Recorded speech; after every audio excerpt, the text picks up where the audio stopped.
Well, I thought this week I would show you how to take some polymer clay and make your dolls some tacos that look good enough to eat. Stay tuned and see what a fun project this is to do.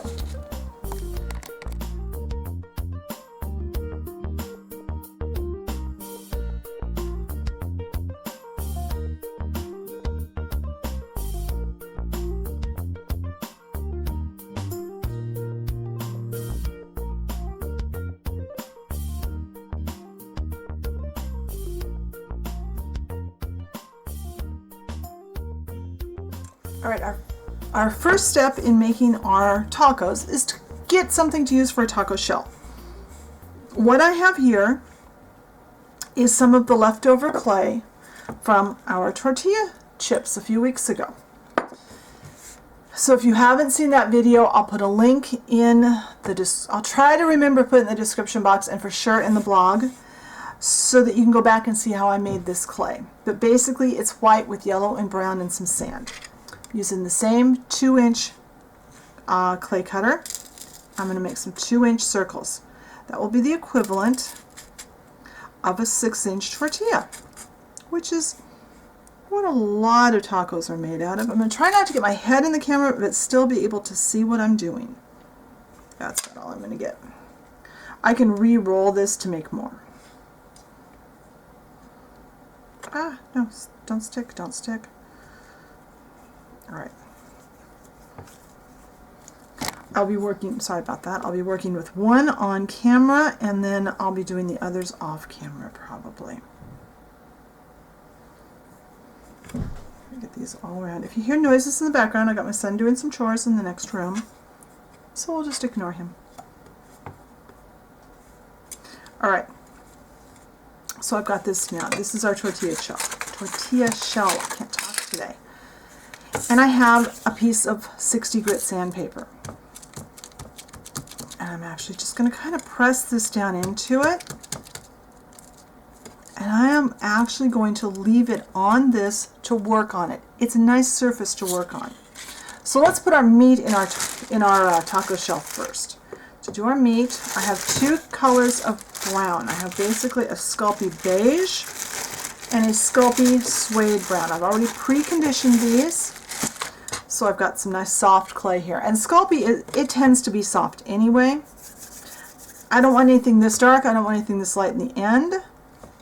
What I'm going to do is I'm going to kind of marble these together. I'm just going to mush them together, twist them, kind of roll them out, twist them around. This is kind of how you make a marbling, and we are going to actually do this a couple of times today in this project.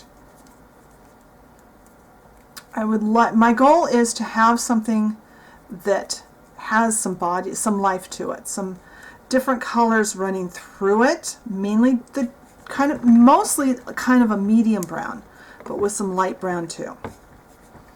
I'm going to roll it out into a snake about 3/8 of an inch in diameter. I'm going to guess that that's close.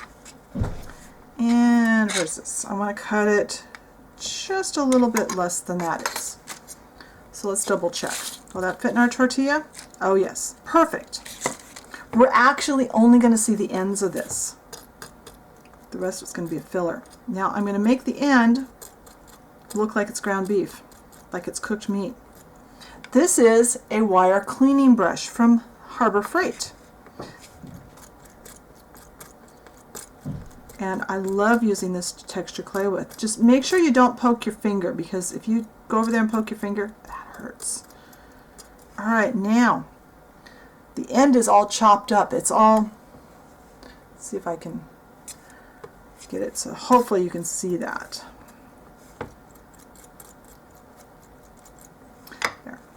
Now, that goes right in our taco shell. All right, now I need to create some filler. Now that we have our meat in our taco, we are going to create some filler. And what I'm using for my filler, this is just literally scrap clay that I've mixed together. And I want to make a little bit of clay that I can kind of build my rest of my toppings on top of. So it looks like I've actually got a really full taco.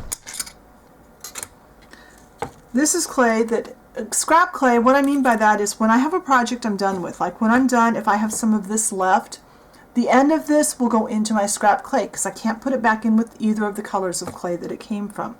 And it's probably a piece I'll never use again, or not for a long time. So I put it in there.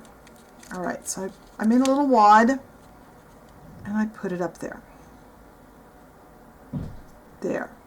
Now, our next thing, I'm going to put some cheese on there. For cheese, my favorite color is Sculpey Sweet Potato. It makes a really yummy looking cheddar cheese.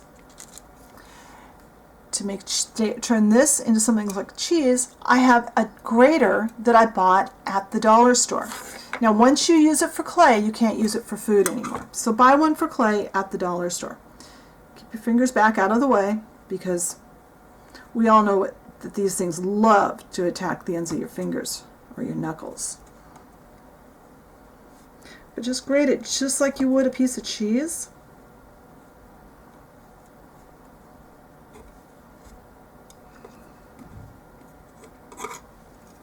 Pull it out. And now I am going to get a double-pointed knitting needle. You can use whatever tool you are most comfortable with. I like to use that to get in here.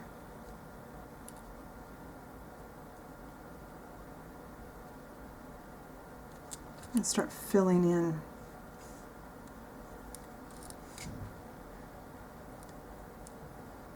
We're going to make a nice group of cheese coming right out of the end, right on top of our meat. And whatever toppings you want to put on your tacos is up to you. I'm just putting the ones I want on my doll tacos. We're not going to see all of this. We're going to see parts of it. Put some more on this end. Kind of wad it up.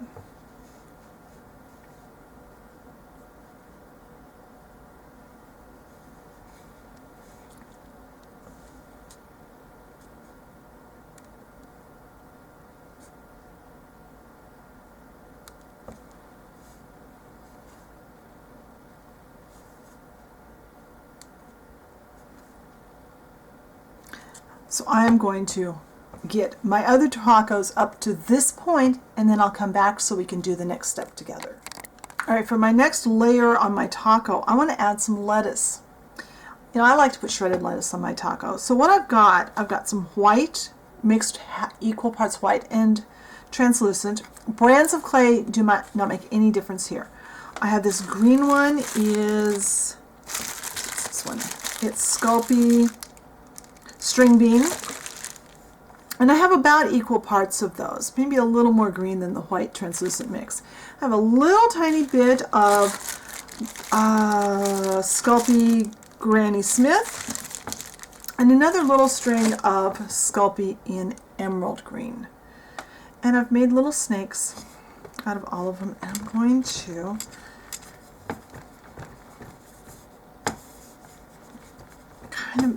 we don't want to mix these together really. We want to marble them together. We want swirly colors of all of these colors. And then we're going to, and you can tell I'm working with Sculpey because the clay color is coming off on my hands.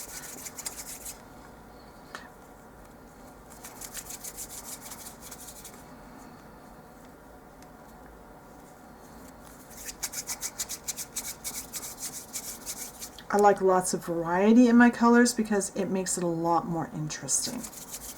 By the time we get this rolled out, it's just going to look like areas of color. All right, I like that so far. Now I am going to run this through my pasta machine and get it fairly thin. So we've got that. Do it again.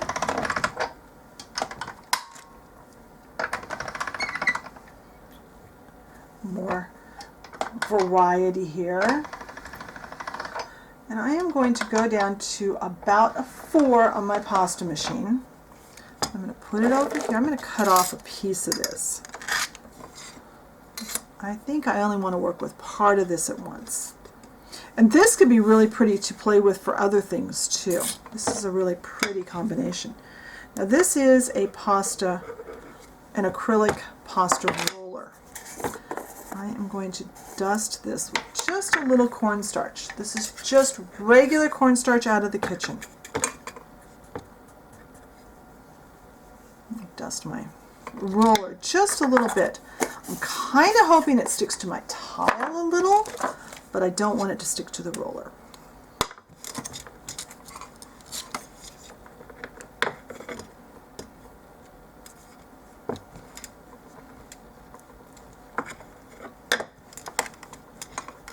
Put quite a bit of pressure on this. I want this as thin as I can possibly get it. It's okay if it tears. We're going to tear it more.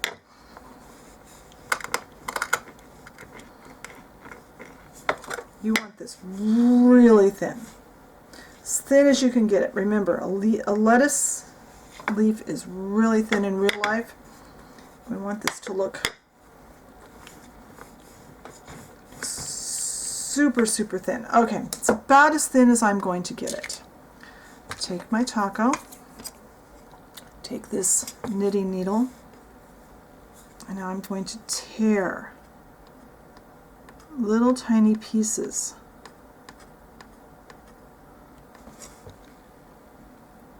And I'm going to fill the entire top of this taco. I'm going to cover up all that scrap clay.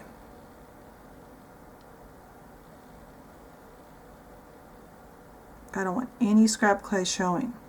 And since this is raw clay, it will stick together once it's baked. And if we have any parts that come loose, we can always glue them. I don't think we will, but you never know.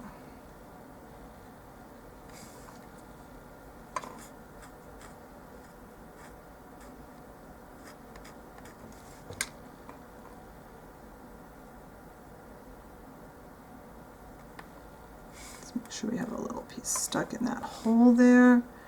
So we don't want that funky colored scrap clay to show. Start from the other end now. But by tearing this up and putting little bits of this on, whoopsie. Now if I was working with Fimo, it would have been harder to condition and harder to roll out, but it would actually not stick to my fingers. Since I'm getting it sticking to my fingers. There. That will help.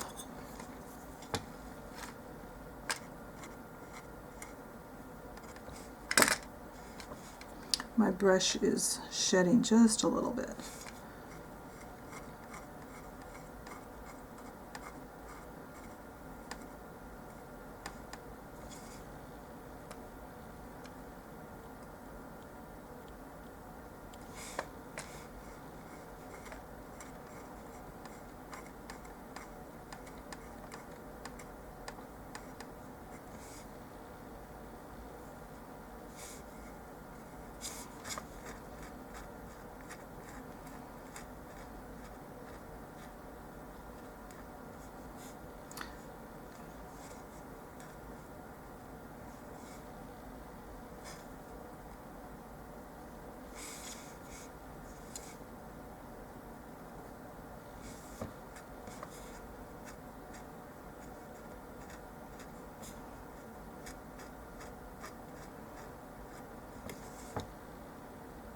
All right, I am going to put this off to the side. And I have some red clay. This is half red and half translucent that I mixed up to go on our nachos last week. I mixed it up off camera for our nachos. And for this, I actually like to use a scraper to cut it because this has been baked and it's been here for a week. I'm going to cut some tomato pieces. Just be careful, don't cut your finger. I'm trying to keep this from flying all over my table.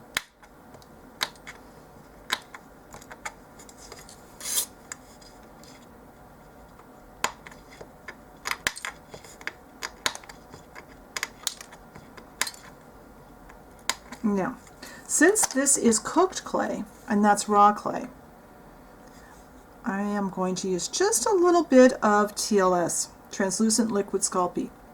This works as a wonderful glue if you're trying to attach a piece of baked clay to a piece of unbaked clay.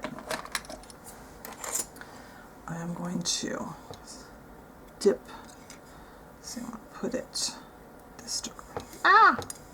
Come on, cooperate with me, stuff. Dip it in there and stick it in.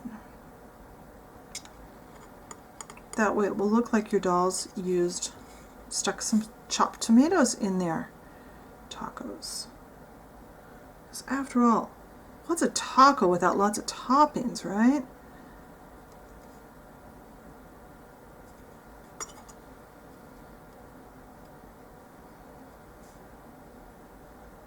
There. Let's put just a few more pieces of lettuce on there to kind of blend that all together. I don't know why that's sticking so much right there, but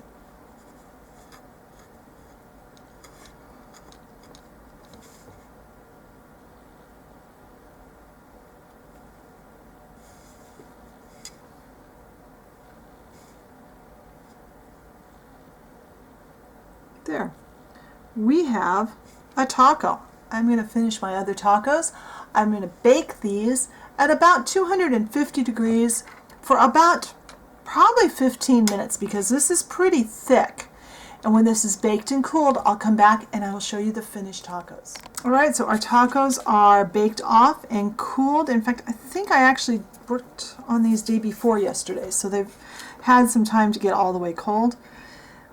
I really like how these turned out. I think they are just adorable. There's so much detail, and as you saw in the video, they're not that difficult. Just take your time and be patient and practice. Be sure and check the blog post because I'll put some more photos on the blog, and I'll try to remember to list all the clay colors that I used. I'll put a link to the video where I showed the tortilla clay mixture so you can see that if you haven't already seen it. Be sure and find us on Facebook too if you haven't already, because I give a little heads up and usually I show you a photo of what we're doing at some point during the week before the video. So join us over there and I'll talk to you later. Bye.